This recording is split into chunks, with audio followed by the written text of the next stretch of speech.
Piki is an integral part of Hopi life and ceremony. Today, Piki is still made in the age-old ways of our ancestors in the Hopi villages. It is a desirable skill and art learned by Hopi women, but is a long and tedious activity. The Piki stone is made from sandstone quarried by Hopi men in May, the appropriate time of the year. The stone is mounted on a special fireplace and a fire is built underneath for the firing. Pinon pine is used to fire the stone as it creates a hotter fire. Pitch is spread over the stone, ignites and burns into the surface.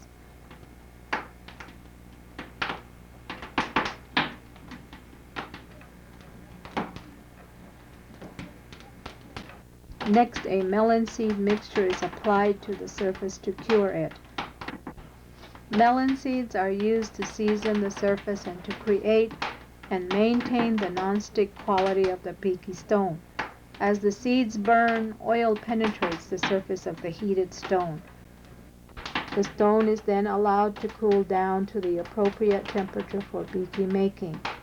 This firing process takes 8 to 9 hours. As it cools, the woman prepares herself mentally and spiritually to test the new stone. She prays that this effort has been fruitful and that the stone will perform properly. Many steps are taken before Piki is made, growing season by the Hopi farmer, through tending of the plants and praying for rain. Corn is harvested, dried, sorted, and stored. Dry corn on the cob is shelled, winnowed, washed, and dried again.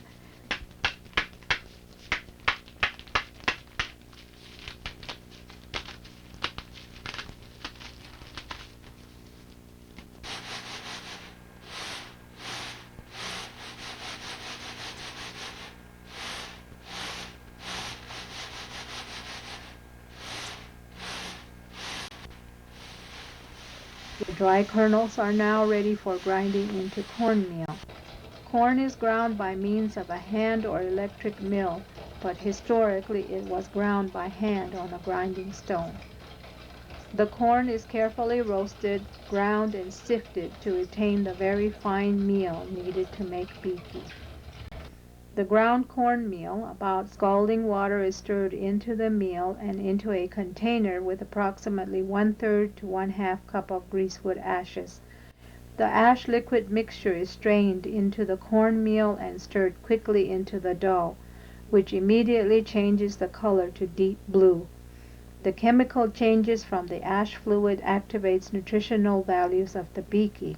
As the mixture cools, it is kneaded by hand into soft dough, working in any dry cornmeal.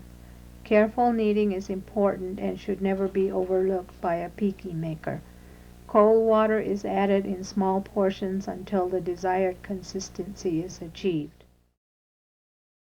Several other preparations are made, such as cleaning and organizing the Piki room and getting a supply of properly chopped wood and kindling. In the early morning, she sets a fire under the Piki stone to start slowly heating it. She seats herself comfortably, puts things around her in easy reach, and begins. One session of Piki making takes almost a full day and yields an average of about 80 to 90 rolls of Piki. Taking a small amount of batter in the top portion of her hand, she quickly spreads a thin layer on the hot stone, beginning at the farthest top part of the stone. This step is repeated until the full surface of the stone is covered. Patch-up work may be done when she senses the Piki may break apart. Piki is an important part of Hopi life for weddings, baby namings, work party meals, gifts, for paying back social obligations. Ceremonial and religious rituals require various forms of Piki. Depending on the intended use, Piki is folded or remains flat.